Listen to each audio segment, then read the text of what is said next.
This is a lot of information, how I practice. What's interesting is if you group together 1,000 plastic surgeons, the first thing you have to ask is if you're ASPS board certified.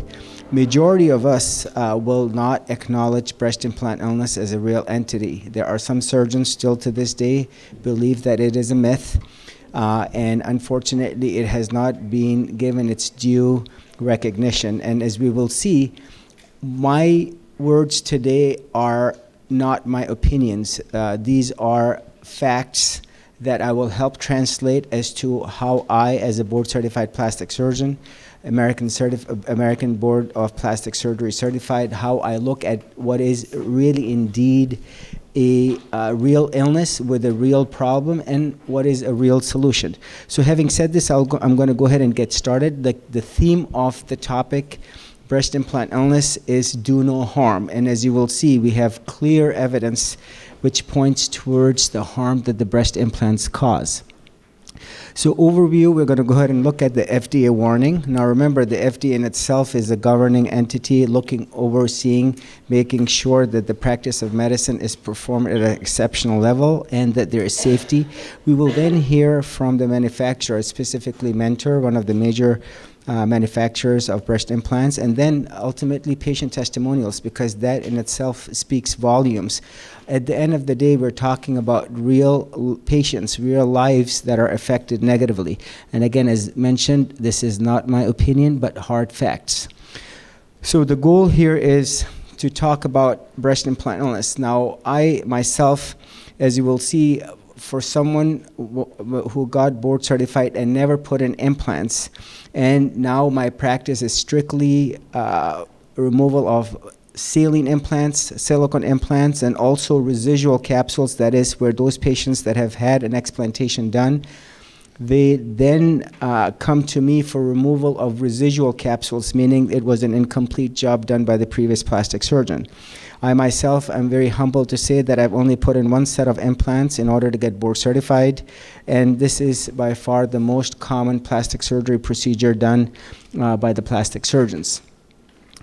Now, just a financial disclosure, I have no incentives, no basically affiliation with any private entity, Facebook groups, Instagram. I've been offered money, as I have said before in my Facebook lives, to basically represent one group over the other. I have declined. I have only one interest, which is patient first, patient safety, complete transparency, and a complete, sincere quality of practice. Now, there is a general trend for removal of breast implants. As you will see, there's been a recent ban of textured implants, and also the warnings by the FDA, and also highlights by the FDA of the BIA-ALCL, which is the breast implant associated anaplastic large cell lymphoma, and also squamous cell cancer, an oncologic concern that has prompted a lot of patients. Celebrities have come forth and they have certainly shared their journeys in regards to the improvement in health after explanting, and then certainly social media awareness. So as you will see now, this is a fact, a Google Trends. If you look at the black line here, you will see clearly that from the year 2006 onward, this is the Google trend in regards to breast implant illness. And as you can see, if you look at the black line, you have an exponential increase as far as Google search, where the patients themselves, interestingly, are taking the responsibility on their own hand. I have had patients come to me from literally every state of the United States where their plastic surgeons stated that there is no benefit for an explant, but they chose to make the decision, and they basically overrode what their recommendations, i.e. their plastic surgeons' recommendations were, and took the responsibility of removing the implants. And this is basically what you're seeing, that the patients are ultimately deciding that enough is enough, I'm going to go ahead and get my explantation. And as you will see, the trend towards an explantation certainly is very much present. 5 years ago, not many people were talking about it. Nowadays, it's not uncommon to hear about it in the local news.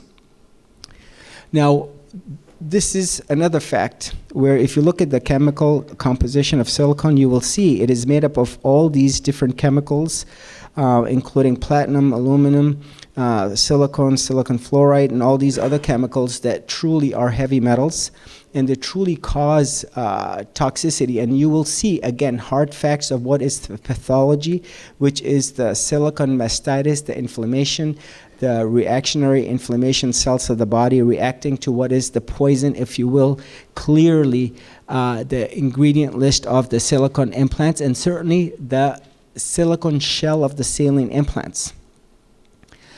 Now, this is in October 27, 2021. This was like a big reporting by the FDA, where it basically got together, and as you will read, it came up with a boxed warning, and it says over here, the patient decision checklist must be reviewed with the prospective patient by the healthcare provider to help ensure patient understands the risks, benefits, and other information about the breast implant device. The patient must be given the opportunity to initial and sign the patient decision checklist, and it must be signed by the physician implanting the device, that is the plastic surgeon. Unfortunately, this does not get translated in real clinical practice. Also, the gel-filled breast implant rupture screening recommendations must be shared. And so this was, quote, a big warning brought forth by the FDA in regards to the many detrimental effects of what is breast implant illness.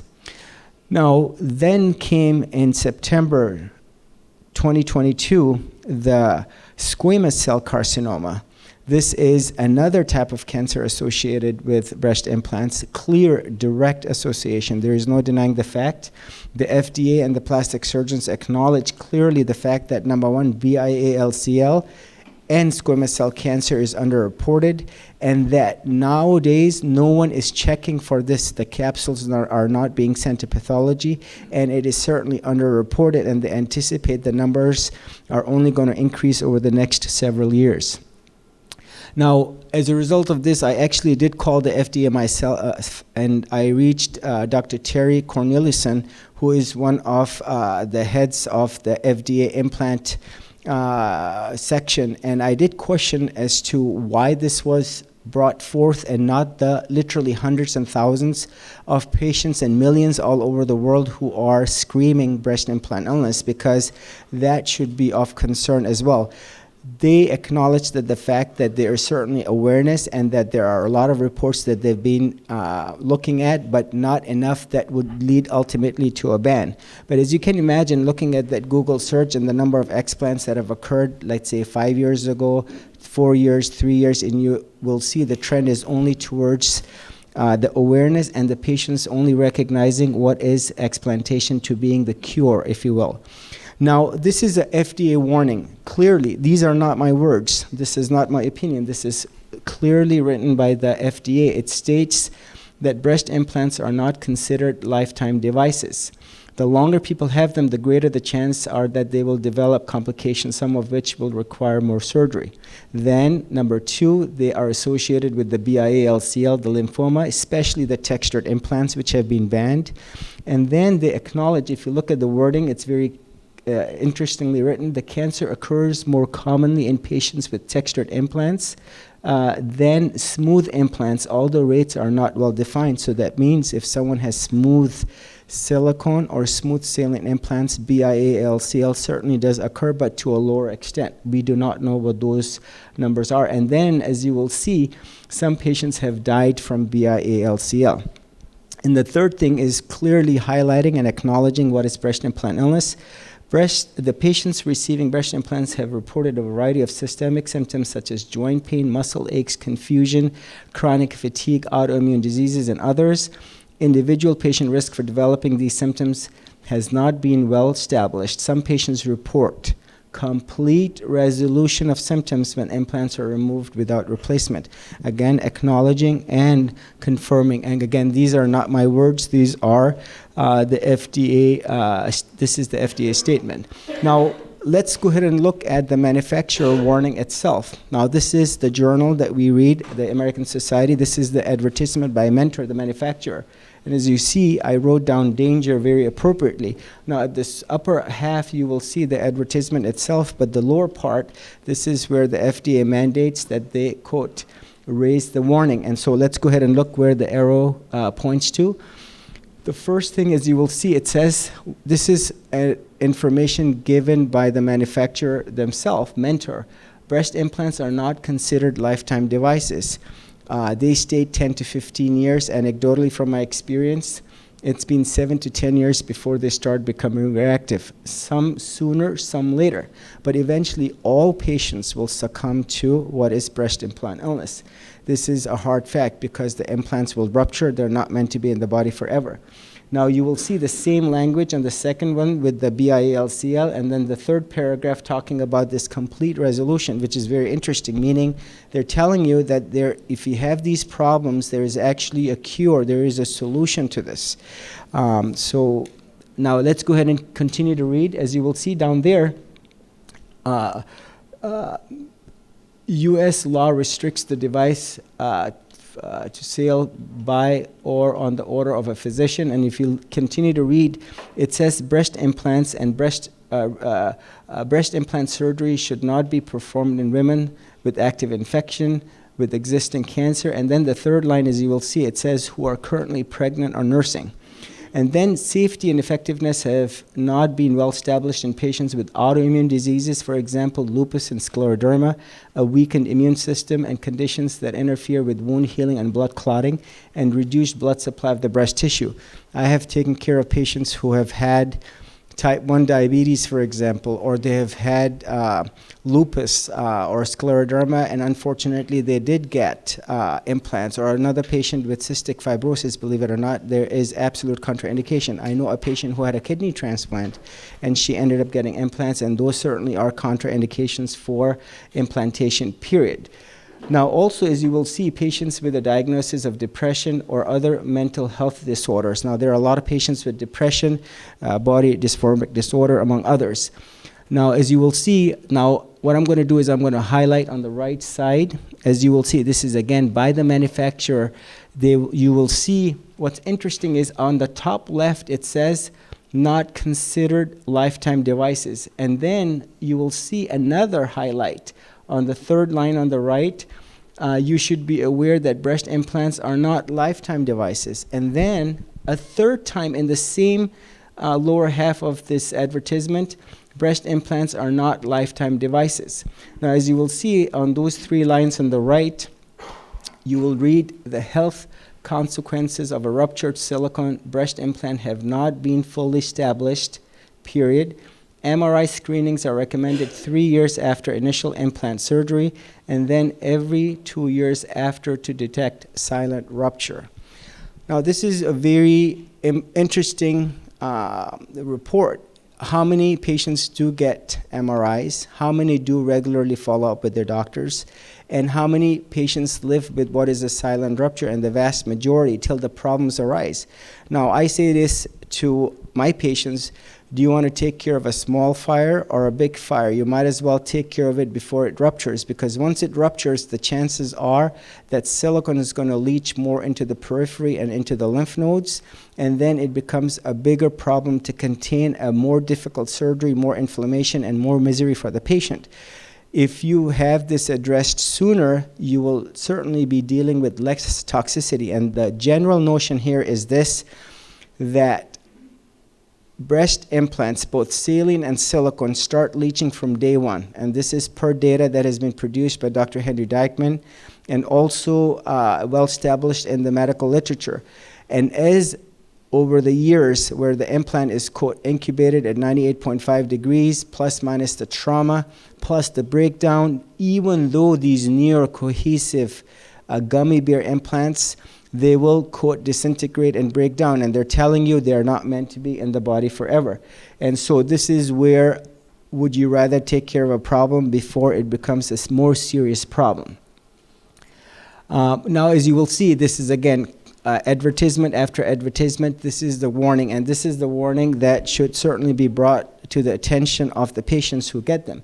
Now, as you will see, as we look forward to my practice, you know, the patient selection is very critical. Now, most of the patients are cosmetic, but good number are reconstructive patients, cancer patients.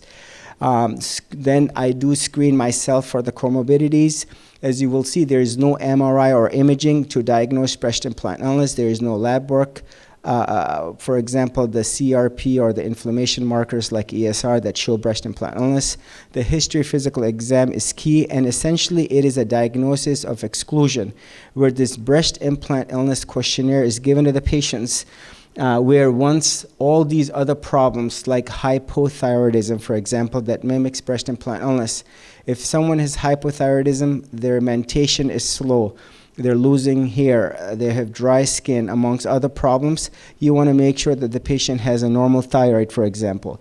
Once the patient has undergone this test, then there is this questionnaire that I ask, and this is essentially what is breast implant illness. These are young ladies and old, from the 22-year-old to the 81-year-old, basically who came to me with fatigue, brain fog, muscle aches, pain, weakness, joint pain, soreness, hair loss, dry skin, eyes, weight gain or weight loss, easy bruising, temperature intolerance, low libido, autoimmune issues as we heard of, low-grade fevers, dehydration, frequent urination, chronic neck and back pain, fibromyalgia type symptoms, photosensitivity, nail changes, rashes, edema, swelling around the eyes, premature aging, thyroid and adrenal issues, estrogen progesterone imbalance, along with swollen tendon lymph nodes, cold discolored hands and feet, vertigo, very common. Also, you have GI issues, chemical sensitivity, suicidal ideations, shortness of breath, heart palpitations, thrush, feeling like you're dying, chronic inflammation, chronic recurrent UTI infections, throat clearing difficulty, swallowing. And as you will see, the list encompasses all these 11 organ systems of the body, pretty much touching all, some more, some less, some to a lesser extent, and sometimes some patients do not know.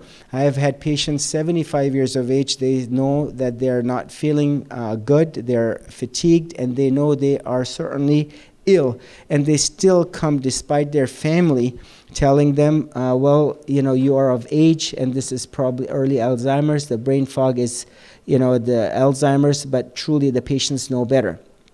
And this is the questionnaire where I have my patients kind of fill this out so I can gauge. Now, regardless, there are patients that came in and they didn't check a single box, and post-op they come back and say, well, my energy levels improved, brain fog, I thought I was just getting older, this was the fatigue, or this was the perimenopausal age that I have that was I thought contributing to my fatigue, but it was, believe it or not, the breast implant illness. Now, this is another very important point. If you go to 10 different explant surgeons, without a doubt, you're going to get 10 different answers, 10 different reconstructions, 10 different thought processes. Most of the surgeons, and again, with all due respect, in the world of medicine, we like to critique, and I want to be critiqued so that I can up my game and offer a better service and better result and a better surgical outcome for my patients. As you will see, choosing the surgeon is very critical. The first and foremost thing is a surgeon has to accept that breast implant illness exists. I had a patient who actually had her surgery done by a surgeon who refused to write down that she had breast implant illness, even though this is not an ICD-10 code. Now, I write on all my patients breast implant illness because if you look at the FDA warning, it says that joint pain, brain fog, the fatigue and all that, those are consistent with what is breast implant illness. So the other important point to note is the surgeon must not be augmenting as well. Because remember, if someone is not augmenting, then they're certainly true to their word. That means they're going to offer the best surgery for the patient because they have only one incentive, which is to explant right. And as you will see, what is the goal of the surgery? And then also the patients are very smart. You don't have to be a clinician or you don't have to be in the medical field to quote, figure out if your surgeon is doing the right surgery, and that the surgeon is very vocal about it and the BII advocate, because this is very well established. Now remember, the breast implants have been banned in 1992. That was not an accident. This is essentially history repeating itself. The implants were reintroduced back in 2007 with the thought that these are the gummy bear cohesive. They're not going to break down, they're more durable, and they're going to withstand the effect of time and trauma. And lo and behold, you see the many Facebook Lives directly from the operating room, where one after another, all these cohesive implants are certainly indeed breaking down. The other 50% of the challenge is once your surgeon has established that BI does exist, then he or she should be able to complete and physically be able to do the operation. In my practice, as you will see, it's a 4-hour operation, whereas augmentation takes 1 hour. It's very tedious, meticulous, and it is a challenging operation. As you will see, the dissection entails removal of the capsule plus the fascia of the pectoralis minor, the serratus anterior muscle fascia, intercostal fascia, along with the layer directly on top of the bone, which is the periosteum and the perichondrium.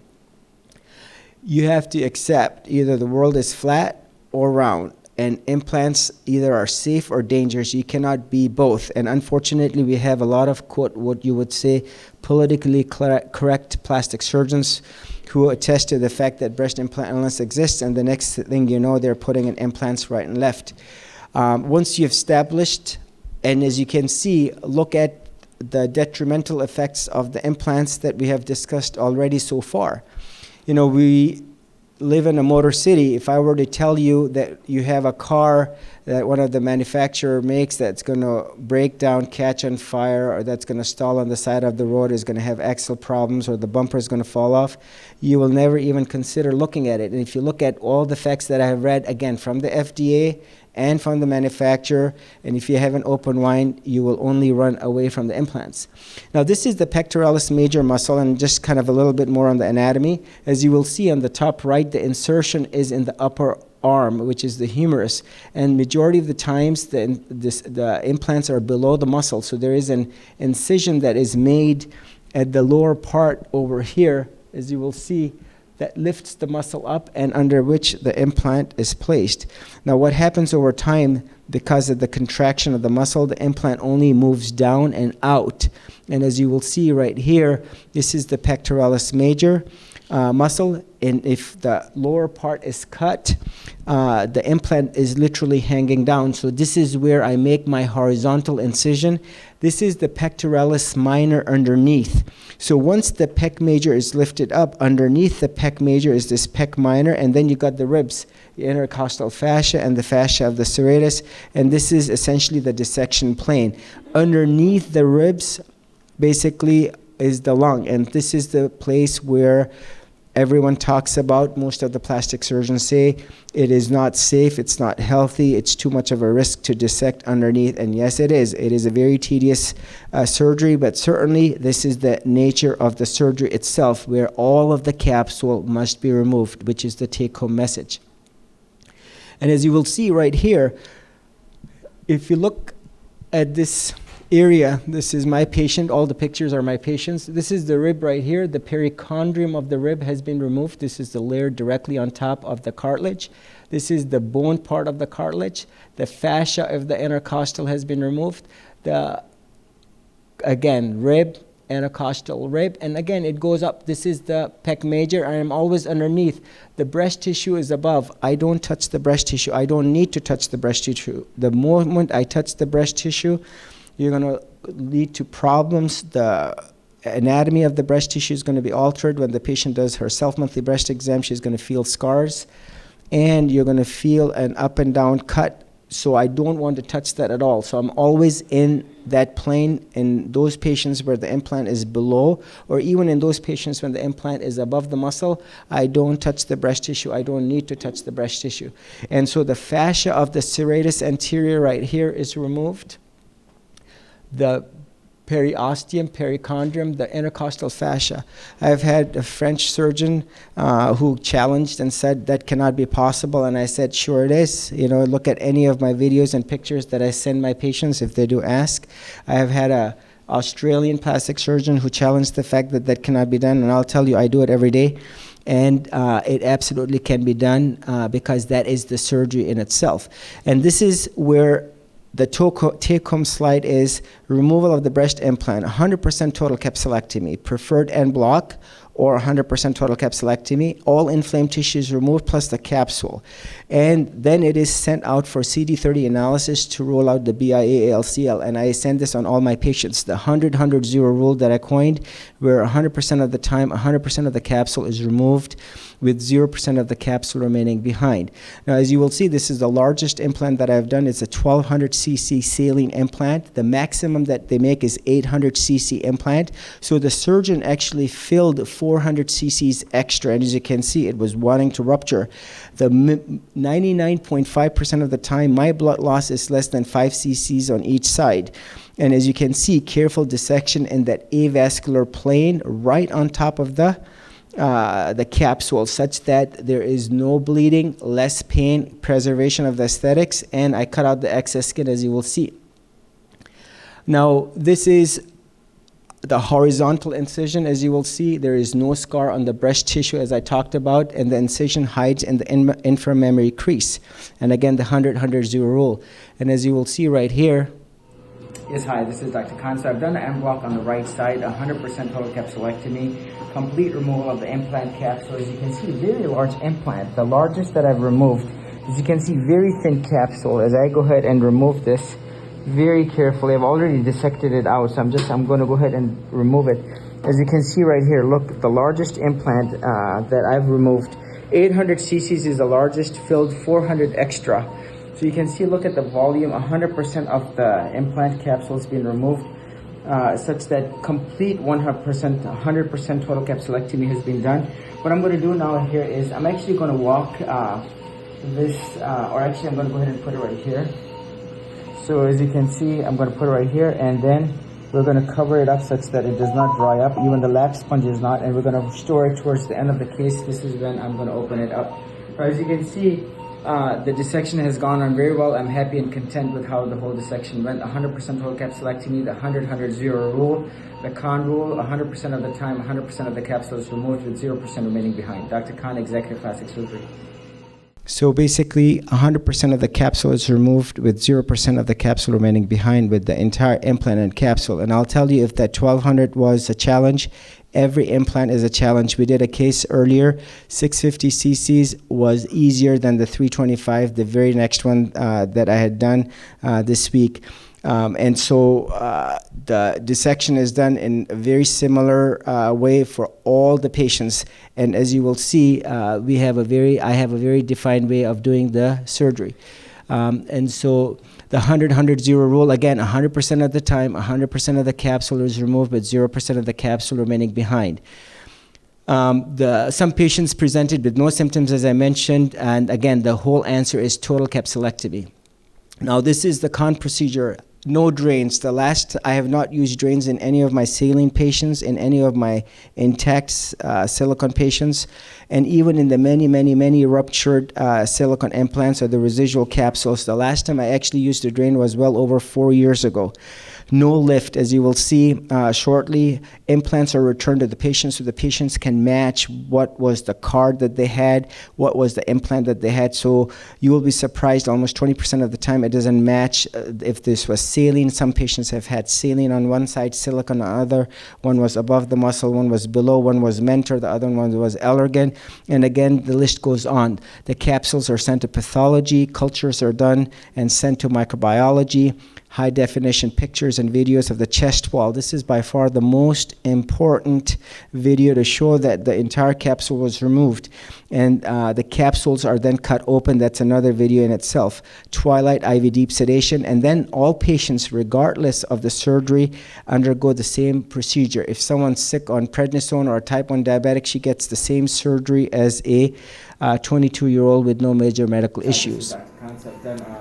100% total capsulectomy on the so this is a 100% total capsulectomy patient. Now, as you will see, if you look at how I'm doing this, I'm actually moving that skin inward such that that contour of the breast is preserved, and there's an upward vector that literally lifts the breast tissue up such that there is preservation of the aesthetics without unnecessary cutting around the nipple areola. And as you can see right here, this is the cartilage of the rib, and then the periosteum of the rib has been removed, the fascia of the intercostal has been removed, and then rib intercostal fascia, rib, intercostal fascia, and all the way up there, complete dissection. You have to have this generous incision in order to completely safely remove the whole capsule.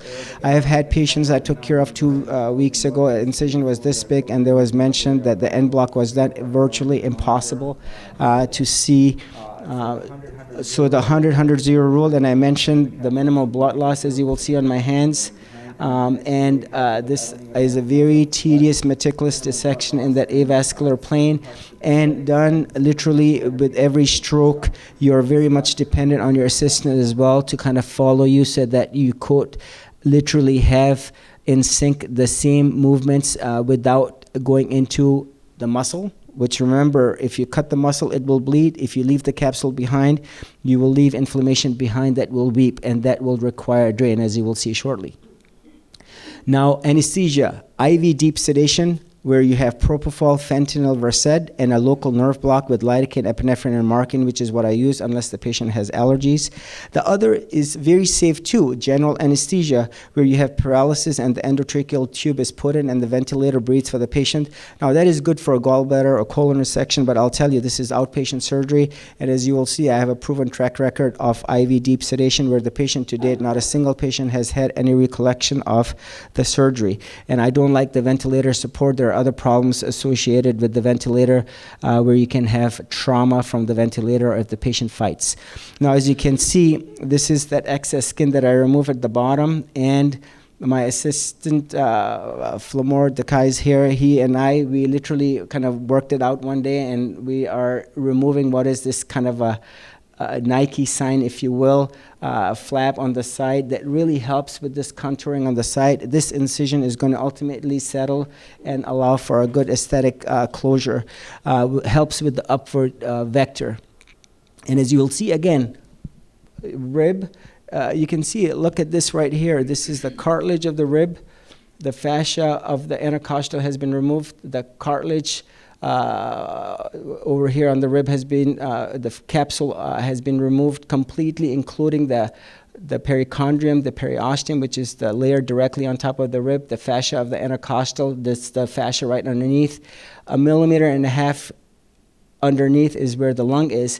The fascia of the serratus has been removed. This is the pectoralis minor, and you got the pec major up here.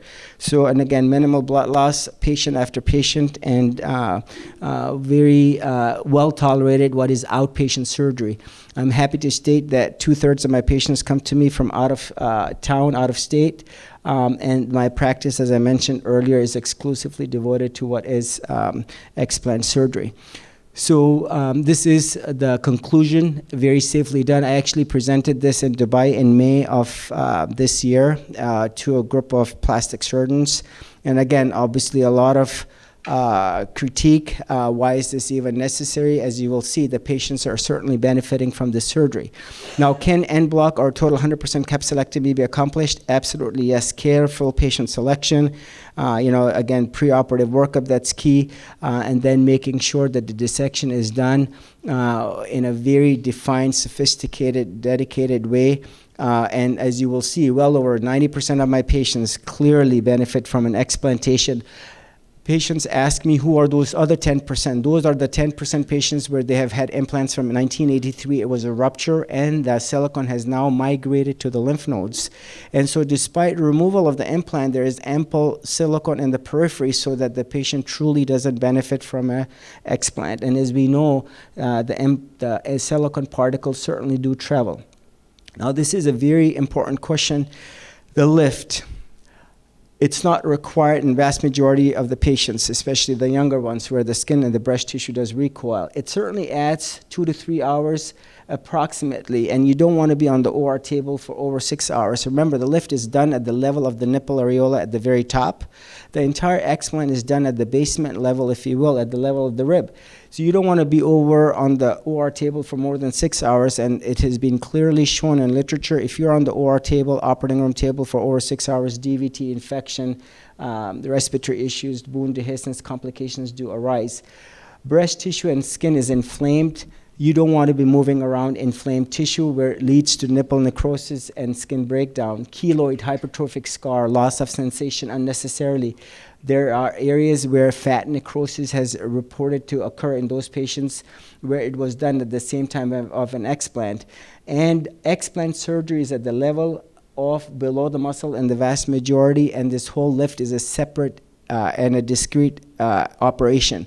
And as you will see, most of the plastic surgeons, unfortunately, are more committed to doing a lift, a fat grafting, which is a major problem in itself, where when the fat dies, it will inevitably lead to altered sensations, pins and needle sensation, irregular nodules that may promote anxiety because it might alert the patient if this is breast cancer or if this is fat necrosis, which certainly can occur.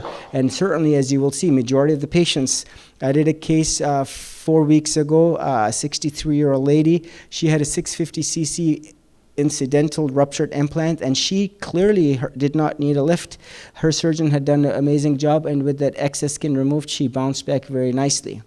Now, this is another question that I get asked, are drains required? I'll tell you, they're not required. I've had 4 years of proof, and all the patients are testimony to the fact that the drains are not required. Even in the 1200 cc implant, the drains were not required. In the many ruptured implants, and given the extensive inflammation, even with the textured implants, the drains were not used. If all the capsule is removed, and this is the take-home message, if all the capsule is sincerely removed and all the inflamed tissue is removed along with the implant, then no drain is required. And as you will see, the blood loss is less than 5 cc's. The drains are in itself a risk for infection, pain, and backflow can occur. And the burdens on the many plastic surgeons who use drains to show and explain as to why they do, because I have humbly shown that it can be done, and I have done it enough such that I can say it can be done. And it is wrong and incomplete to cauterize, that is to burn the capsule on the rib. This inevitably will leave behind capsular and toxic burden, mandating a drain. So the worst case scenario for me is a patient who has already had the explant, the implant was removed, and now a partial capsulectomy was done, and the patient's not getting better. The BII, the breast implant illness symptoms persist. And then the patient has, quote, this honeymoon period, which she benefits, and now all of a sudden she's 50%, 70% improved, but she knows deep down within her heart that there's capsule remaining behind.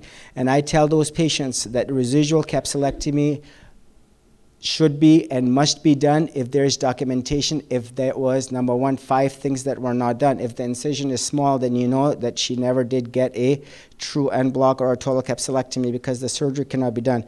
If the length of time was an hour and a half, look, I'm spending 4 hours. If you cannot do this operation in an hour and a half, that's a big red flag. Number 3, there was no documentation via pictures and videos of the chest wall. That has to be shown because that even I show to the patient, that's part of the medical record. We as plastic surgeons carry a camera, and that's how we can tell a plastic surgeon apart at the hospital.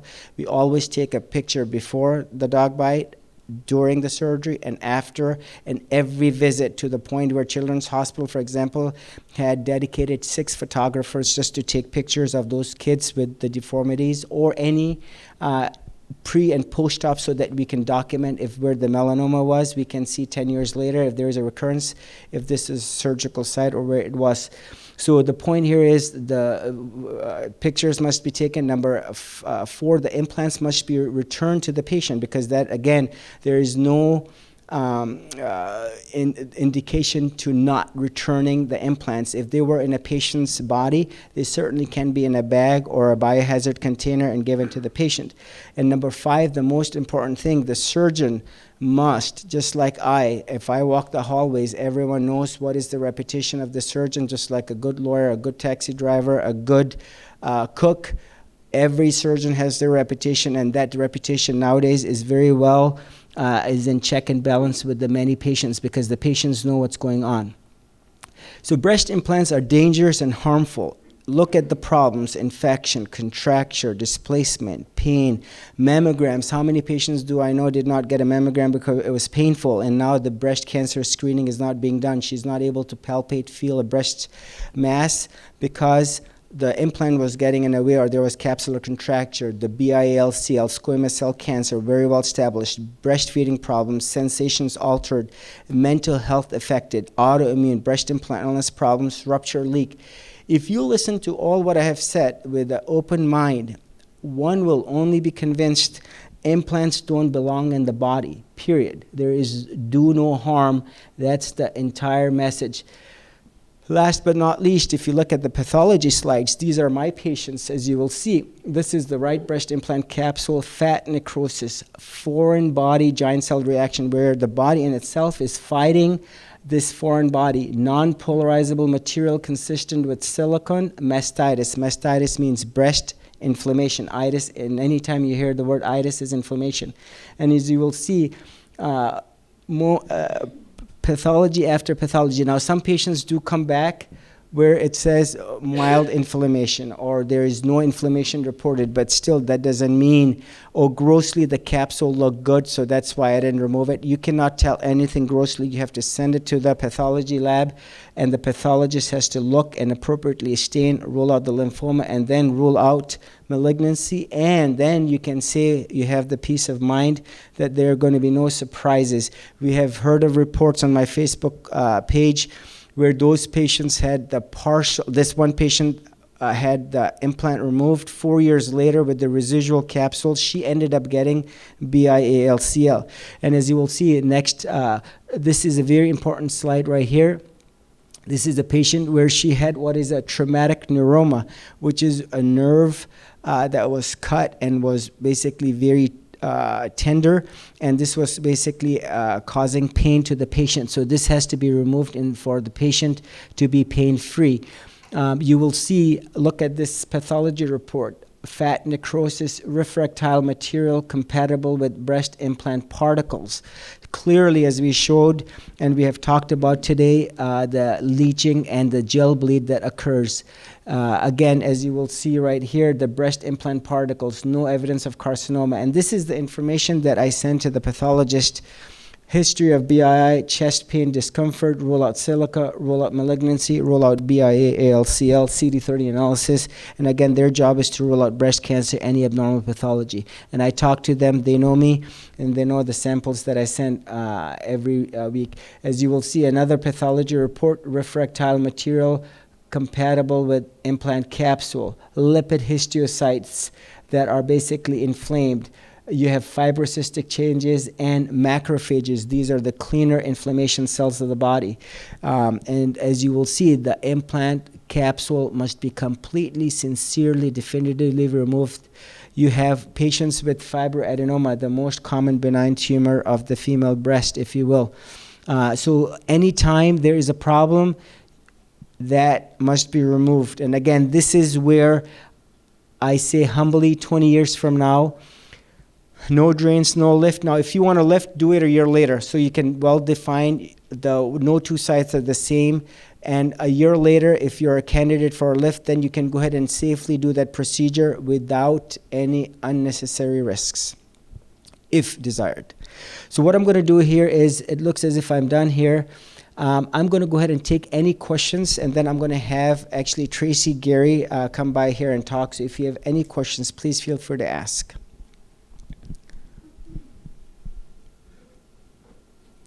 All right, Tracy. So Tracy Gary, she was here, I believe, 4 years ago when I gave my first talk right here in the same auditorium. She and I had just met, and I think she knows me very well. She, in the world of breast implant illness, she is a major warrior, a big face in the world of breast implant illness awareness and advocate. She has testified in D.C. With the FDA, and certainly is every day working restlessly, raising awareness and educating the many women who are still learning about it. And, you know, I tell everyone, initially, it may feel overwhelming, but after some time, the same questions tend to repeat themselves. And I tell some of my patients they have PhDs in breast implant illness, and certainly Tracy is one of them. Yeah, not by choice, though. Thank you, Dr. Khan. So who am I? So years ago, I was flying in the traffic chopper, in the news chopper over all of y'all in Detroit. and I could multitask like it was nobody's business because I had Channel 2, Channel 4, Channel 7, radio stations galore, and we were juggling all of them, and it was very easy for me. And then I met my husband in '97, decided I need to get some toxic fun bags put in. I didn't know they were toxic at the time, just thought I needed bigger boobs. And so I went and got them in 1998, and then slowly my brain started going away. The multitasking flew out the window. It got to the point I'm flying in the chopper, and my partner, John Bailey at the time, would say, "What are you going to cover?" And I'd say, "Well, I'm over 696 and I-75," and he'd say, "Okay." 30 seconds later, we could be at Telegraph and 696, and he would throw it to me, and I'd cover Telegraph. And I'd screw him up. And so he'd get on and he'd say, "Trace, what are you doing?" And I'm like, "Hey, what's up?" And he's like, "What are you doing?" And I go, "Well, what's wrong?" And it just escalated. Then I would show up at the TV station without my keys to the building. I'd leave the building to go out to my car for something, leave my keys inside. I mean, I was going brain dead. I asked my husband one time, "Could you put this in the office?" And he put it in, and he came back, and I'm in the kitchen looking for it, and he's like, "What are you doing?" And I said, "I'm looking for that piece of paper for you to put in the office." And he goes, "You just gave it to me." And I go, "I did?" He goes, "I just put it in there." And I said, "I have no recollection of this. What's happening to me?" My back pain was so bad. Everything he said with the autoimmune problems, I had like 40 or 50 symptoms go away. I felt like I was 90 years old. Debilitating back pain. We'd be out walking. We walk 3 miles a day, and I'd have to stop, bend over, touch my toes. My back would be spasming. He'd say, "Do you need me to go get the car?" I mean, it was awful. I couldn't roll over in bed without back pain. I'd put a pillow over my face because he had to work, because I couldn't even roll over without screaming into the I mean, it was so bad. He'd have to pull me out of bed sometimes, physically pull me up with me crying, and then he'd get in the shower, and I'd walk through the house like this.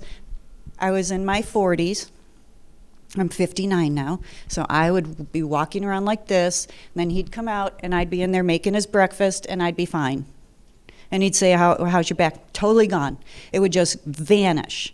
It would come on out of the blue, and it would vanish. I think now, looking back, all my issues can be contributed to inflammation from the reaction to the breast implants. I went from 117 pounds to 198 pounds very quickly, and sat in doctors' offices saying it's got to be my thyroid. They would check my thyroid would show fine. So I went to a doctor in Lansing, and then my blood pressure, which is in the dead zone, like super low my whole life. Now they're telling me, "Oh, you just have white coat syndrome." I go, "Well," all of a sudden, I'm getting older, I have white coat syndrome. It seems odd that my blood pressure is going up. So it was quite high, and I said, "I'm just going to go to the ER because none of you doctors are listening to me. Nobody is seeing that there is a problem. They're telling me it's in my head and I should get mental help." I've had doctors tell me I should get mental help, and no doctor ever diagnosed it. Chronic fatigue, my feet would ache, plantar fasciitis it was diagnosed at. That's all gone. Joint pain, elbow pain for 20 years. That's gone since the day of surgery. A gal that I shared the hotel room with in Washington when we spoke to the FDA, she went blind in one eye. She's an MMA fighter, former Playboy model, and she got into MMA. She lost the sight in her eye. She couldn't drive. The day of her surgery, she woke up and had her sight in her eye. Hours after her surgery, she got her sight back. The person who is standing at her bed is my other friend, Laura Bowden, who has been fighting breast implant illness since the 90s. She's a Dow Corning recipient of the Dow Corning lawsuit back in the 90s, which was the largest class action lawsuit ever. And they took down Dow Corning. Well, Laura was my roommate in Washington, D.C. Also who came to talk was Sybil Goldrich. And there's a movie, You can on demand it, called Two Small Voices, and it's about Sybil Goldrich, who was at the FDA hearings with us, who took down Dow Corning, and another woman. So Sybil had breast cancer and had implants put in, and then got sick from the implants after surviving breast cancer. The other woman in the movie that also fought the FDA with her was like me and just wanted bigger breasts and got sick from just getting the breasts. So they together team up and they took down Dow Corning. So that's who was at the FDA with us. But really, you know, it fell on deaf ears, pretty much, I thought. We did get a black box warning put on, is what we were fighting for, because you guys don't know that they're so toxic and so deadly. And so we fought to put a black box warning on, just like cigarettes, and they gave it to us. But the problem is, these doctors who don't care open that box, and you never see it. You never see the warnings about the breast implants. I had 2 sets. I had the textured for 12 years that caused the cancer. And thank God I had a rupture and had them removed and a smooth set put in, but still, I had those textured deadly ones in me. Ticking time bombs is what I call them. I have friends who have them, and they don't appear to be reacting. You know, there's nothing you can do. I just inform them, but they say, oh, I'm fine, but are you? Are you really fine? Because you don't know if you've got the SCC in you. And once they discover it, you're going to be dead within 6 months if you get SCC. I mean, that's just, you're playing Russian roulette. At least the BIA, ALCL, you have a fighting chance, but now there's 2 known links. I think they should be banned, but it's like cigarettes, you know, it's up to you, it's your choice. The people I really are concerned about are the breast cancer ladies, because, you know, there was a support page when I first found out. No doctor, again, ever diagnosed me. So a nurse pulled in my driveway that I didn't know, who lived down the lake, and she was going to buy our patio furniture. And she's like, oh, you seem fun. So 2 days later, I'm on her boat, and like 15 women are on her boat with her, and they're asking her about her symptoms, and I had all her symptoms. So I don't know any of these women, and I say, hey, did you ever figure it out? Yeah, I think it's my breast implants. Do you have breast implants? Well, I sure do, for 20 years. So then she leads me to a support page, which back in 2017, there was 20,000 women on it. I just looked on my husband's phone. There's 185,000 women on that one support page that I joined.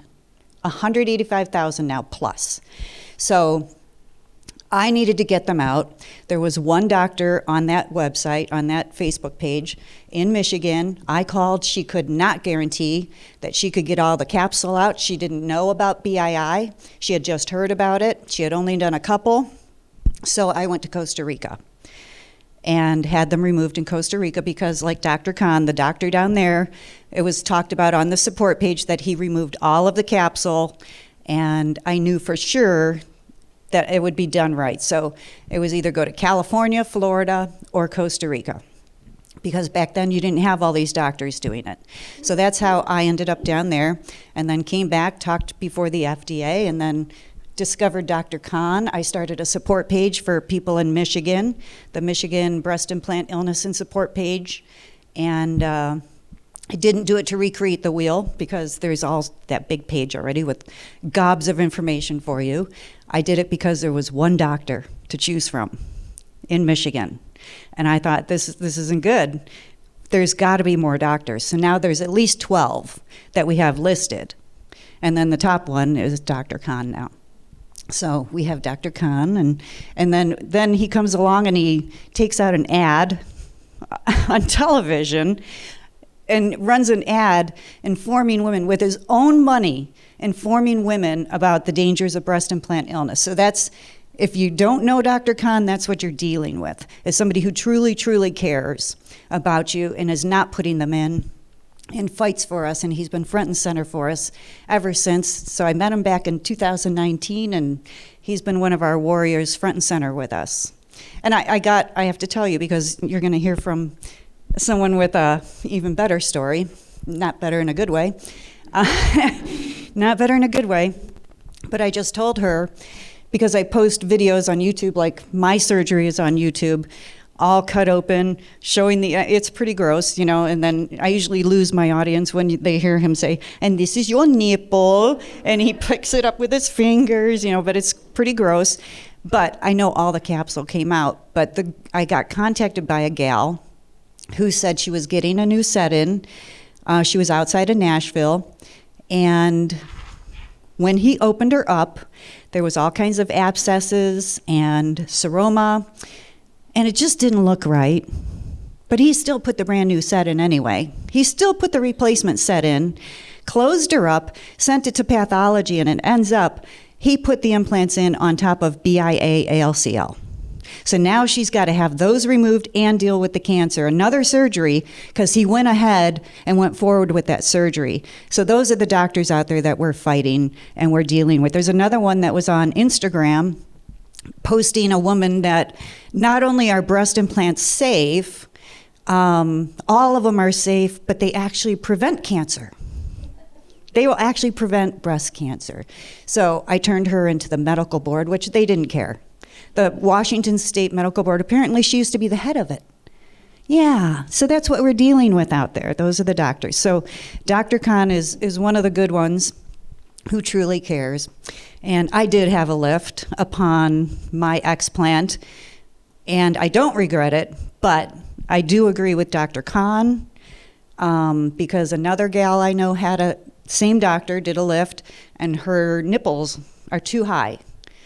And I think, you're so swollen, or some of us are. My friend was not inflamed like I was. I was so inflamed.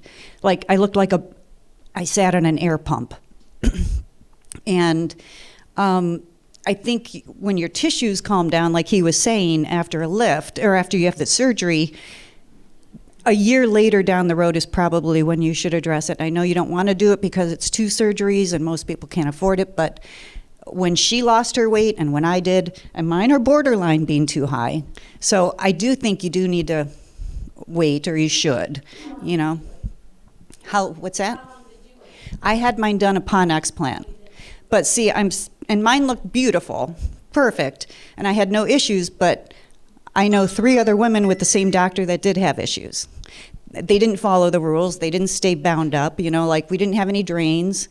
So you have to stay really tight. They didn't. They're peeking. He says, don't even look. No peeking. They're peeking. They're showing pictures on Facebook, and I'm like, well, you're gonna get problems, and then they blame the doctor. So follow the rules. You probably won't have any problems, but they did have problems. And then, like I said, you lose the weight, and then they're even smaller. So I think if you're inflamed like I was, I would definitely wait. But I do agree with him that I would wait. In the beginning, did you hate that you had it explanted? No. You didn't? No, I couldn't wait to get them out. I was so sick. Do you feel like I see pictures on his page, and I finally got my loved one to follow Dr. Khan, and I think the pictures that she sees that women put on shortly after, she is adamant she will not have an explant. Yeah. Well, that's a shame because it's life-saving. It's at this point, like when I finally joined the support page, because I ignored her for 6 months, I figured there's no way that it's my breast implants causing all these weird double vision, dry eyes, chronic fatigue. I couldn't get out of bed. I thought I was going to be in a wheelchair. I told him, stick me in a home and I'll divorce you so that I don't financially take you down because I don't know what's happening to me. That's how bad I was. I explanted at 53, I think, and I just turned 59, and I feel like I'm 35.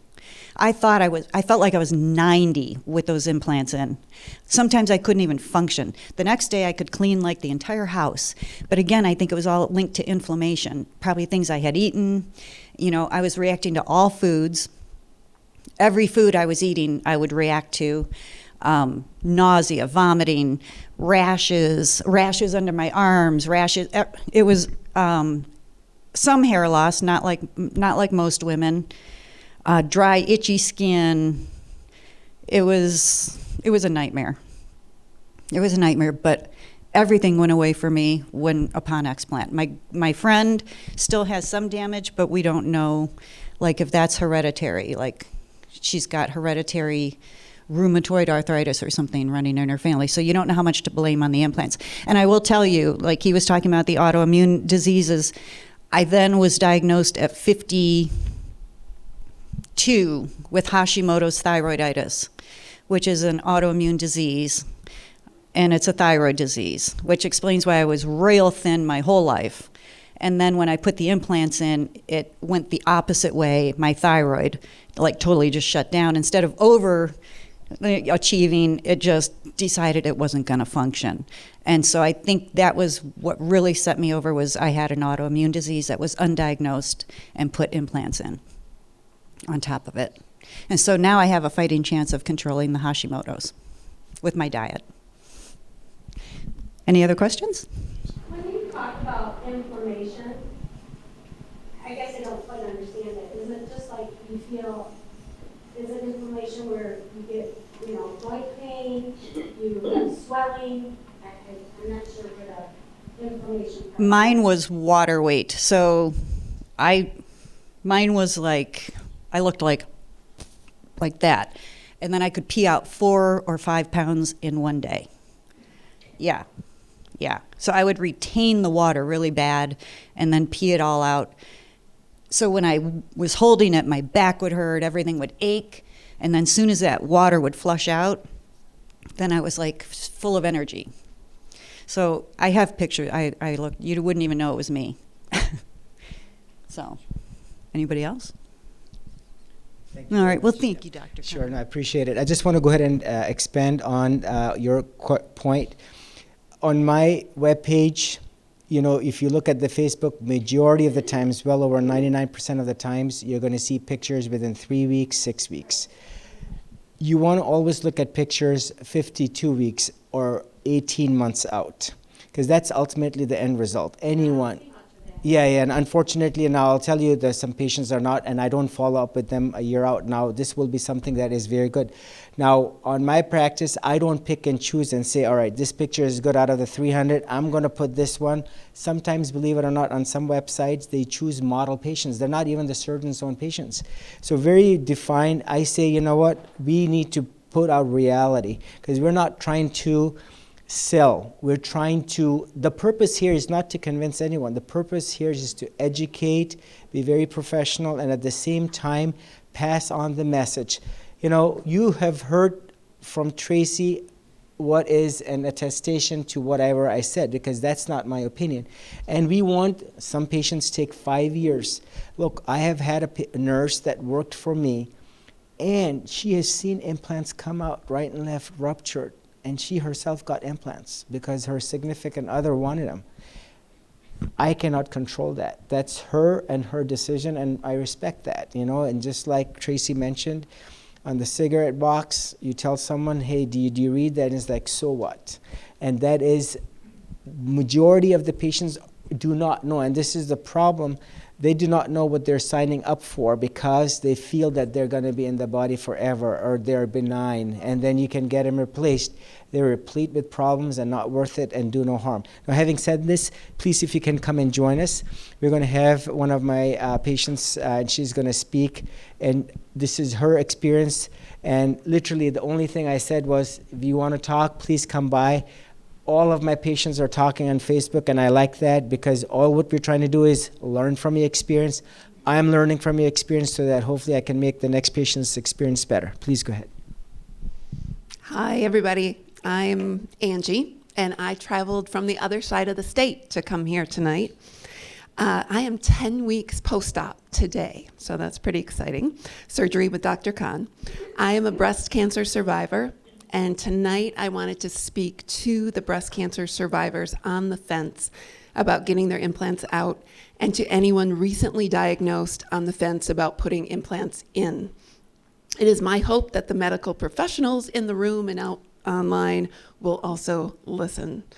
In 2015, I was diagnosed with DCIS in my right breast, or ductal carcinoma in situ.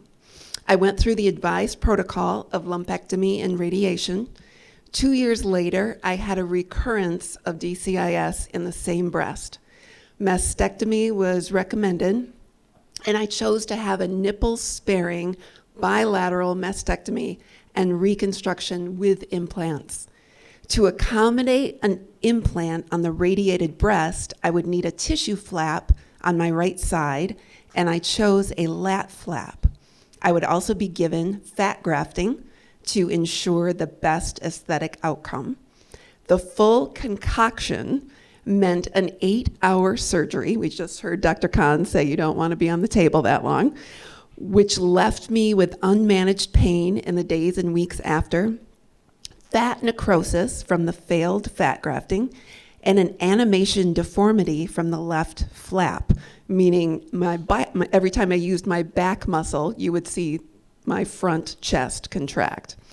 All followed by 6 years of difficulty breathing, IBS, and most devastating, limited shoulder mobility, muscular imbalance, and pain on the entire right side of my body, all from choosing the route of implants. I was told that my implants were safe, and that even though the box says to replace them in 10 years, most women don't need to. Of course, I signed the waiver that stated I understood all the risks, but given the emotion that accompanies diagnosis and the speed at which you are moved through the system, I doubt that I actually read it. Looking back, I mostly wish that my surgeon would have told me about the vibrant group of women in the world who opted for aesthetic flat closure instead of choosing implants. Over the next 6 years, I would come to realize my mistake, along with what a billion-dollar industry breast cancer had become. I continued exams with my surgeon over the years, but neither she nor my plastic surgeon believed follow-up MRIs were necessary. Twice last spring, I scheduled appointments because of new breast pain.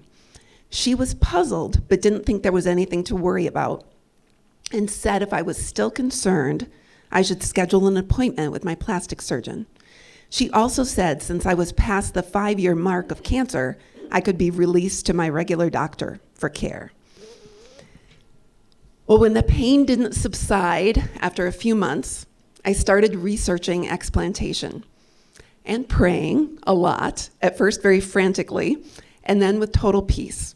And I thanked God for the answers that I knew He would provide. And within minutes of that prayer, I found Dr. Khan and felt huge relief in the fact that he only explanted and did not put implants in. During my initial appointment, Dr. Khan felt something concerning in my right breast, and I got an MRI at his urging. MRIs are never fun, but what they don't tell you when you make the decision to get implants is that if your implants are silicone, you will spend about triple the time in the tube on your belly with your arms over your head because silicone is harder to see through. So for someone with limited shoulder mobility because of the implants, this was excruciating. The MRI did show capsular contracture, but nothing else. I went ahead and scheduled my explant surgery with Dr. Khan. While I nervously waited, I was welcomed into the social media community of women opting for aesthetic flat closure. These women were living fully and happily flat. After 6 years of dealing with the aftermath of that fateful decision in 2017, the flat life started sounding really good. So on September 7 of this year, I had my second mastectomy. A week later, Dr. Khan called me himself with my pathology report. DCIS, a third time, same breast. Where exactly? Well, remember the spared nipple? Yep, that same nipple that was supposed to have a minuscule chance of having a recurrence. The irony of all of this is that I would not have known. Not only am I grateful that Dr. Khan sends everything to pathology, I am also grateful for his method.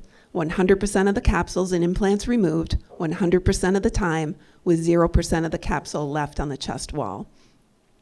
And while I did follow up and continue care with a new surgeon back home, I am confident Dr. Khan removed any trace of DCIS in me.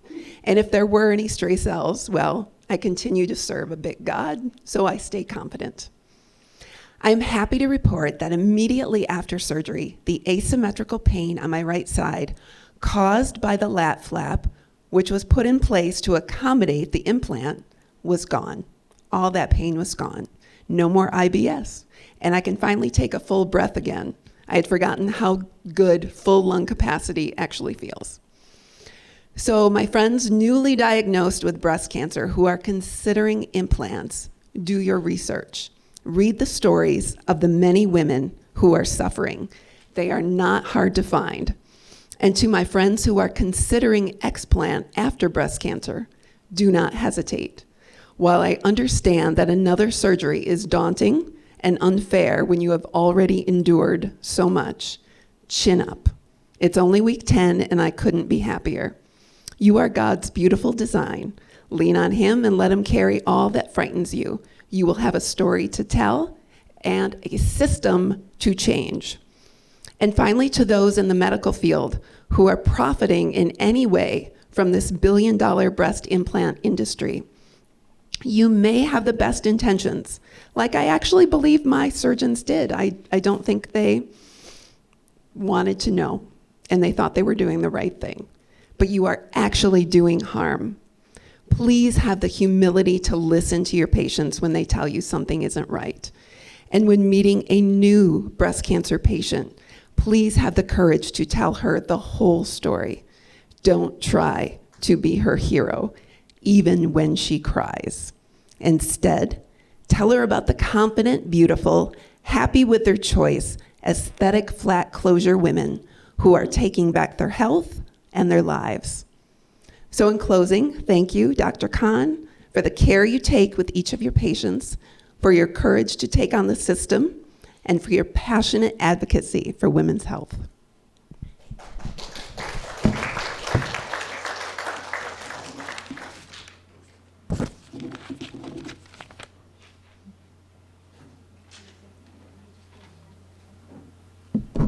So we have 2 questions from the Facebook Live that we've been doing. The first question is, how common is BII? So, very good question. A patient will start off getting subtle symptoms. And what is interesting is, as you saw, no lab tests, no imaging modality. And it's very subtle. The fatigue will set in, the most common symptom. Some patients will then start reporting visual disturbances, palpitations. These are not my words. These are the words of the patients, as you will see. Patients with blood pressure, anything itis. What is breast implant illness? Anything itis. Plantar fasciitis, Tracy's words. Ileitis, inflammation of the bowel. You have fibromyalgia type symptoms, chronic neck and back pain, tingling numbness in the feet and hands, carpal tunnel type symptoms. You have conjunctivitis, irritation because of the dryness. You have patients with thyroiditis, Hashimoto's thyroiditis. Now, this is a very interesting question. Did the implants cause the breast implant illness, or the breast implant illness cause, i.e., the question becomes, we do not know. There are millions of people who have Hashimoto, so we cannot correlate the two. Now, if you look at the rheumatological problems, the joint inflammation, anything itis, I tell the patients, if you think about it, there is a mosquito bite, that is inflammation, dermatitis. So anything itis, all those symptoms that you saw, those 55 symptoms, that is the breast implant illness. Now, eventually, all patients will succumb because we know that silicone mastitis, inflammation of the breast tissue, mast means breast, itis means, it will eventually succumb, some more, some less, because as you will see, you have the chronic inflammation, the macrophage cells. So eventually, breast implant illness will set in. You have, and I have seen those patients on Facebook, and my patients themselves that have come on a wheelchair. I'm not exaggerating, and you have heard them. And literally, and this is pre-op and in post-op, on Friday on their way that their post-op, they have walked into the office. And these are patients who themselves have nothing to gain except for their good health. And they will tell you this is the breast implant illness, the inflammation that Some patients, it doesn't touch much. Some patients, they have 55 symptoms. Some patients, it's only 3 or 5. So it's very interesting, and there is no inflammation markers. And like I said, it's a diagnosis of exclusion. And one of the reporters was asking me, and will eventually everyone get implants, the breast implant illness who have implants, will everyone get breast implant illness? The answer is yes, because the implant will rupture. If you look at the implant rupture rate for silicone, look, they're telling you, you want to get an MRI at year 3, and then every 2 years they're onward looking for a silent rupture. They should have banned saline implants because they cause the same set of problems that the silicone implants cause, because of the shell of that silicone implants is leaching silicone into the periphery. And we know this because of the histology, and we know this from the lymph nodes of those patients with intact saline implants. I took a saline implant and I sent the saline, the entire saline implant to Dr. Henry Dykman. He took the saline out of the saline implant and he centrifuged it for an hour at 11,000 rotations per minute and collected a sediment at the bottom, and with electron microscopy showed silicon microspheres particles. If they're going into the saline, they're certainly going into the blood. And so the breast implant illness will 100% afflict everyone. It's just a matter of time. Another patient came to me, my patient from Nevada. I asked her, your implants are 33 years old. Why are you coming to me now? Because you lived through the 1992 ban. She said, I actually signed a waiver. I said, I'm not going to press charges. I'm not going to go through this class action lawsuit because I like my implants. Now I'm hurting. And lo and behold, she had a ruptured implant. So this is the point. Eventually, when the implant ruptures, and just look at that, quote, slime type consistency, even with this cohesive, newer, safer implants, when the silicone ruptures, you can only imagine the inflammation it causes, and that inflammation is then going to spill into the periphery.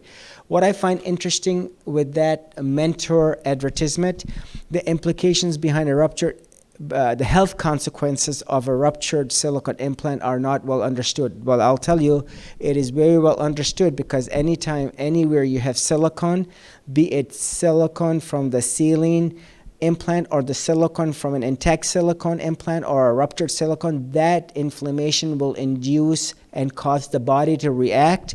And then in the manner it does, it causes the entire 11 organ systems to react negatively. Some organ systems more, some organ systems less. And eventually everyone, 100% of the patients will succumb, because it's not meant to be in the body forever. And they highlight that at three places on that advertisement. So that is, breast implant illness will ultimately afflict everyone. The next question is, can you get a blood test to confirm BII versus a menopause or other underlying conditions? Sure.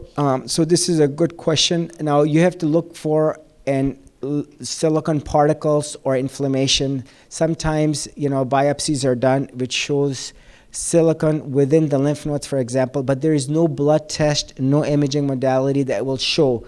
Look, I had a patient that came to me. I did a Facebook Live with her. I request everyone, again, right now, the goal here is not to make a decision. Listen to the patients. If the FDA is telling you something, it has to be real, because they're showing concrete evidence. If the manufacturers, the people who make the implant, are telling you, be careful of these problems, right? And then lastly, just listen to the patients, because the patients are not making this up. They have nothing to gain. And if you listen to the patients, there is going to be overwhelming evidence that the implants are bad, and you are better off taking care of a problem before it becomes a bigger problem. And that is the whole intent and purpose behind raising the awareness.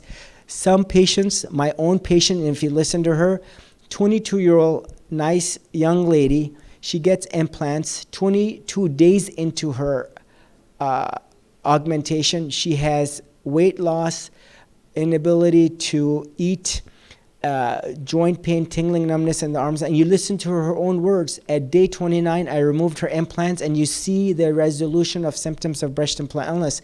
One patient after another. Look what Angie said. She's real. All those hundreds of thousands of patients. And I'll tell you, there is millions of patients all over the world who have implants and who are hurting, and they don't even know they're hurting.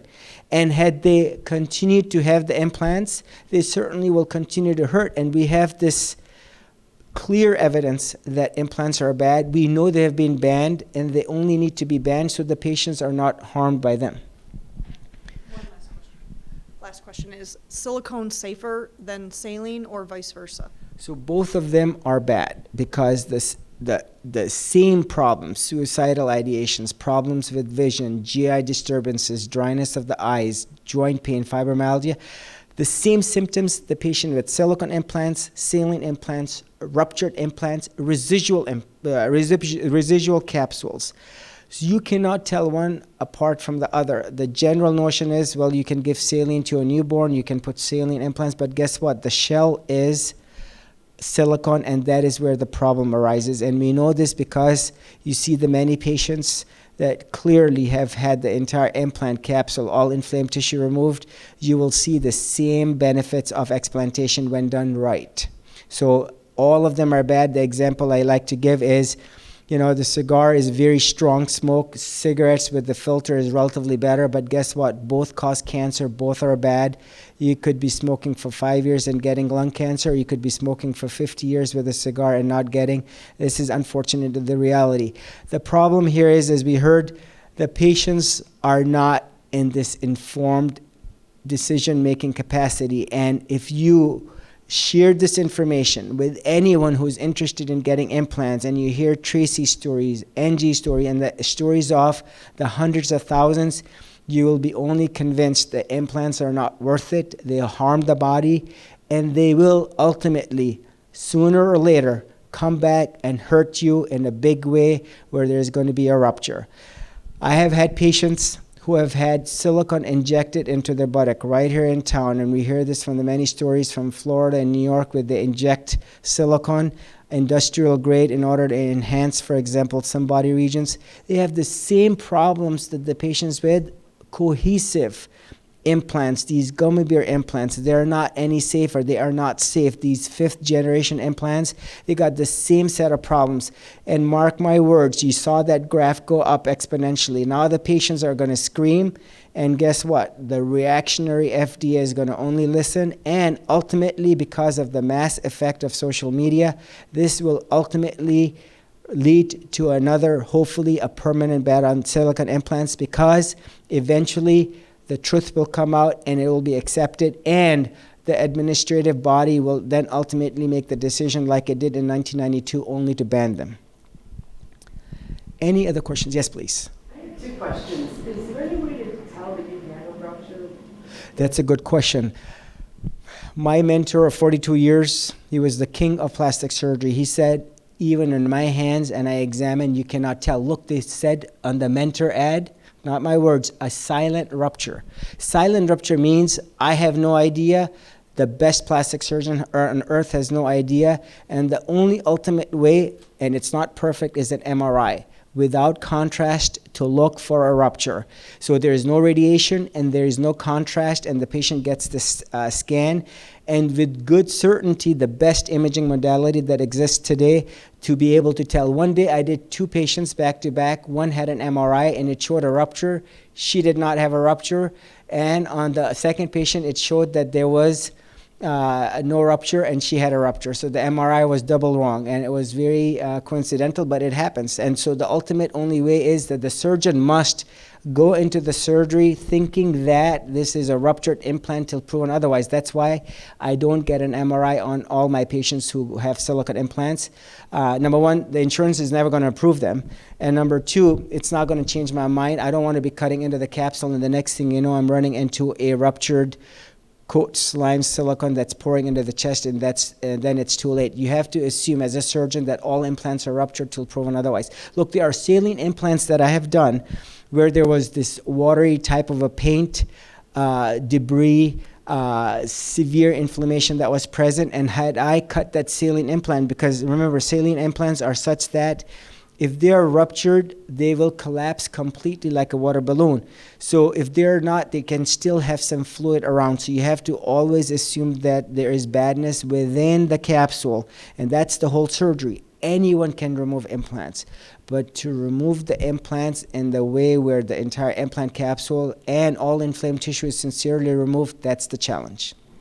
Mine deflated. Oh, I had saline and woke up and this side was flat and this one was still big, and I said, oh, I think I have a rupture, which then tells you all that saline, which could have been contaminated, and then the fluid, if you look at his videos, that's trapped in between the capsule and the implant. Sometimes there's really gross stuff that could have then traveled through my body. I don't know, but all I know is I got really sick after the rupture and the new stuff in it. It was like he disrupted the beehive or something. Would you always be able to tell if you had a rupture? Well, mine was saline, so Well, all the I don't saline. want to have saline. Yeah, so mine deflated on me. Like, it was, So- I had to stuff my bra. Yeah, there was one. Yeah. So Tracy is right. It's like a water balloon. If it ruptures, it's like completely collapses. Unlike silicone, you could take a needle and poke it 100 times, and it will retain that shape, but then it will slowly leach out. So I have had one patient. She had saline implant. It was intact, but the valve had leaked, and then it collapsed on itself. So it was a partial leak, which is the only one case where she had a partial leak. If it's a silent rupture, you can't tell, right? No, so you do look at the patient. I have had many patients of mine. I did the surgery and the exam, and it is like a excellent result. And to my surprise, I'm dealing with a rupture. And to the patient's surprise, she had no symptoms of pain. And you would think she would have the pain. And that's why they use the term silent rupture. They want you to get an MRI at year 3, and then every 2 years they're onward. Now, if you look at some recommendations this is the manufacturer. This is not my recommend. If you listen to the FDA, they say get an ultrasound at year 5 and other more practical solutions, because they know no one's going to go get an MRI at year 3 and 2. They're just basically making sure that they got the word out, so that now it was up to the patients because they were forewarned. I had him 20 years and was never told to get an ultrasound, MRI, or anything. Not once. I was told they were like, I'm jealous. Yeah. You had a second question, please. I wondered what the recovery time is. So, good question. As you will see, if you ask a lot of ladies, this BII comes on gradually. Some sooner, some later. Yeah. So now, once the implant is out, some patients, look, I heard my assistant last week when we were operating, actually just yesterday, he said, I see my patients improve right on the OR table. And you bet, you see them post the pictures before and after. Now, post-op, you will see the patients improve, some sooner. Look, my patient driving back home to Columbus, she's like, I can see the signboard. It's like high definition, like I got the new pair of glasses. Some 3 months later, but eventually all of them, and I'll tell you 99.9% of the patients, my patients will tell you 2 things. Number 1, I wish they had removed them sooner, or they wish they had never gotten them. So it comes on subtle. Some patients, there is a dramatic recovery. Some patients, it's a very slow recovery. So I tell the patients, wait a year, let your body acclimate and equilibrate, and then you'll find out. There is no detox program or chemical or ingredient that you have to take or prepare for the surgery in order to prepare for a better, quote, quicker outcome. And like, very, very important, I had a patient I did last week, nicest lady, sweet, nice person, good at heart. She had a pectus excavatum. Literally, the chest is indented all the way in and out. Now, I'll tell you, I had to put a special foam dressing so that I could compress the area where the surgery occurred. And she was a very complex case, but I was extremely happy, less than 5 cc's. Now, she decides she does not want to wear the binder or the ACE wrap. I didn't even put a bra on her because of the relatively very large implant. Now, I'll tell you, she called me today. She's got, and again, no HIPAA violation, she's got 6 kids, and I don't, she's like, last night at 8:30, I moved my arm, and I said, I told you, be careful, you have to get help. And she said she loosened, when I saw her on Friday, this is the first post-op, she loosened the dressing. Now, I'll tell you, her recovery is prolonged because After a knee replacement, you don't want to be walking up and down the steps, right? Same thing after this surgery or after a tummy tuck, you cannot be going like this. So it's likewise, you cannot be moving around. You saw the pectoralis major muscle. It inserts into the upper arm. You don't want to be moving your arm around because now you're going to inevitably end up engaging and activating the muscle underneath which the entire surgery occurred, and now you're going to cause problems. And unfortunately, I'm going to follow her very closely, but now this is called self-induced trauma. So recovery for that patient will be, but vast majority of the patients, as you see from the Facebook page, my patients are talking to each other. They are engaged from one patient's experience and enhancing theirs. Well-tolerated surgery. I have patients from California, from Texas, and all states. I had a patient from New Zealand. I have a phone consult from England. And again, all the patients, they are flying back and very comfortably because they're listening and they're very, very meticulous in regards to following the instructions, which ultimately leads.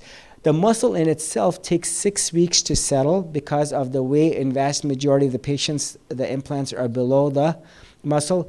And you have to keep your arms disengaged. And at the 6-week mark, 90% of the patients, I have them activate the pec major, pec minor, and they not only build the pec major muscle, but the latissimus, the deltoids, the serratus anterior, the suprainfraspinatus, the entire shoulder, neck, and back. So the recovery takes up to a year, believe it or not. And again, just to highlight, and important for the other patients, you have the pec major sitting here and inserting into the upper arm. This is the tripod. Look at that tripod over there. One arm is here. The second arm is the deltoid going up. And then the back, the third arm of that tripod is the back. So if you destabilize the anterior muscle, which is the pectoralis major, you have unapproached deltoid and back, and with the fibromyalgia and the trapezium affected, the entire shoulder is affected negatively. And so what happens is, you heard the patient, i.e., and the patients repeatedly will mention the nice deep breath. As you can see, the ribs on top of which the implant is sitting will restrict the upward outer movement of the rib cage as someone takes a deep breath, and when you exhale, the rib cage collapses. So that is prevented with the implant because you have an implant sitting right on the chest. And now with the implant gone, you will see the patients being able to turn their neck because there is no stretch on that capsule, and like Angie mentioned, and the entire neck and back is certainly very much affected. Yes, please. No. Please ask me. I'm telling you, there are 100 more people who are going to ask the same question you did. I don't have implants. I have a loved one that has implants that has been sick for years. I finally got her to follow your page, your Facebook page, but she needs to read, so unfortunately I don't read it very often. I recommended you to more people than I know throughout the United States. I come and work for you if I could. I forgot the question. When someone comes to you, or you have your first consultation, whether it's in person or on the phone, what are some of the first things you go through? Like, I finally got her, when I first started talking to her about it, she came to see a doctor here in Michigan, and she was turned out immediately. Because when she came in, just their wording, they said, you're here to check in to get an X-ray. And she wasn't. She wanted information. She wasn't. Right. No, I will tell you, see, this is, as you approach, and I mentioned this earlier, you go to 10 different surgeons, you're going to get 10 different personalities, 10 different answers. Sometimes you go into the doctor's office, without any exaggeration, you get 3 minutes, 5 minutes max. And the rest of the time you're talking to the medical assistant or even the office manager who has no medical knowledge, unfortunately, which is wrong. Only the surgeon needs to be talking to the patient, period. Yes, you may have a nurse kind of getting an intake. So that interaction, that confidence is supremely important because that surgeon needs to give confidence to the patient that you're going to do the right surgery, and she feels comfortable. I'm not exaggerating, 2 weeks ago, Lori came into my office and into the clinic room. She said, "You've been with the patient for 2 hours. You need to go home." And many times, Jennifer will send, "You've been there an hour, there's 3 people waiting." And I said, "I get it." Now I give my cell phone number to the patients. Now this is where the point comes in, where it may take, I have patients that literally within 3 minutes made the decision, I'm going for surgery. And I have patients that sat on this decision for 5 years. Now, she's the boss. She decides, and it's her responsibility. Now, your job is to say, listen, and good luck.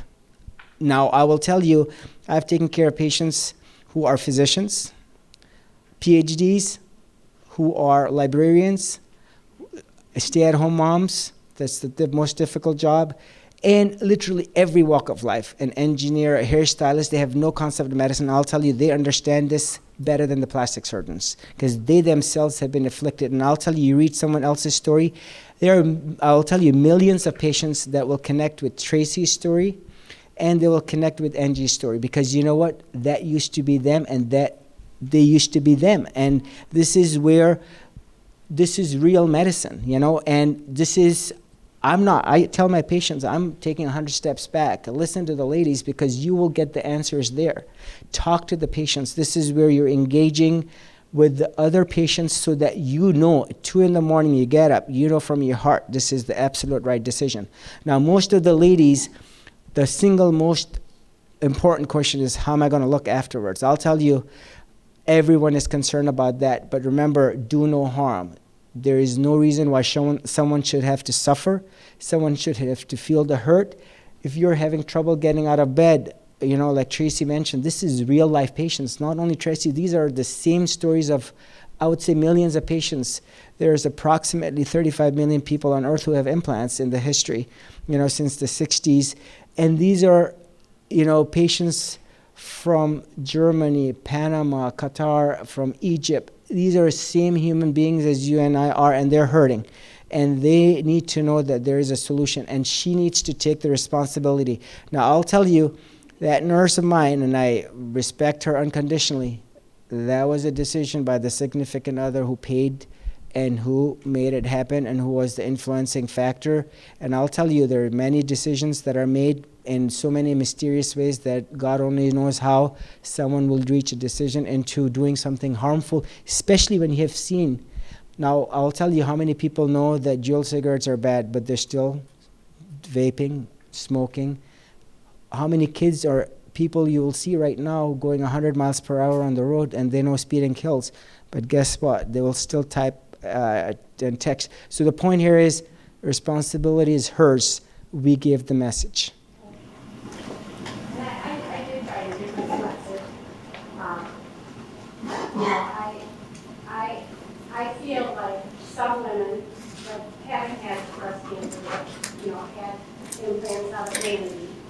I feel that's still in my sister's head, that she and that was her daughter with me. We still do not know who she is, so that's okay. I still think it's a vanity thing.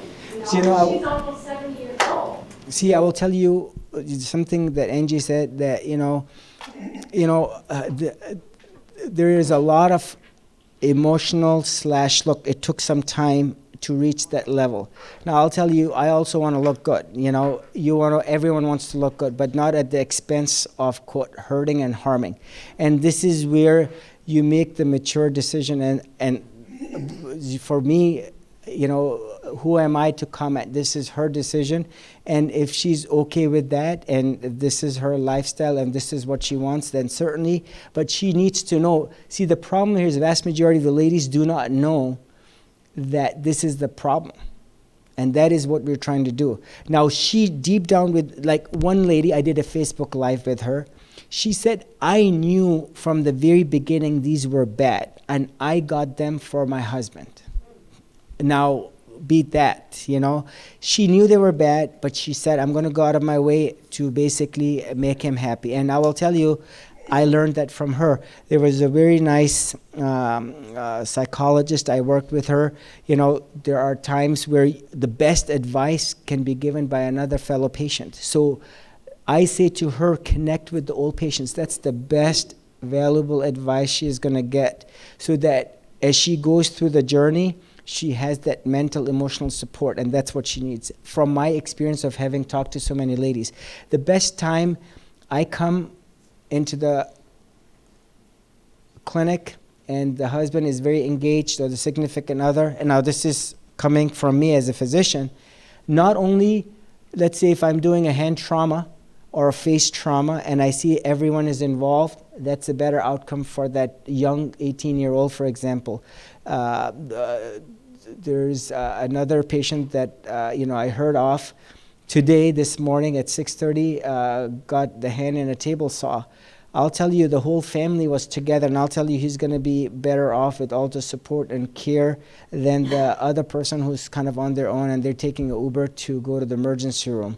And so there was a whole network. And the point I'm trying to make here is, you are there, family members are there, and I think every patient should, from my experience, very humbly, connect with another patient who has gone through, because what could give you better support than Tracy or Angie and the many others who have gone through the process, and it's overcoming the mental challenge of accepting the body. Now, I'll tell you this, as a plastic reconstructive surgeon, we deal with melanoma. You know, if someone has melanoma of the finger, for example, the textbook answer is you amputated the joint before. Now, I'll tell you this, I say this very definitively, if I got melanoma here, I don't care if you amputate here, because I want to live to 120, right? I have had patients with necrotizing fasciitis, and you have had to amputate a limb. The patient's smiling and happy. Now, as we all get older, myself included, now I accept the reality, how we embrace ourselves, like Angie said, and we are happy about it.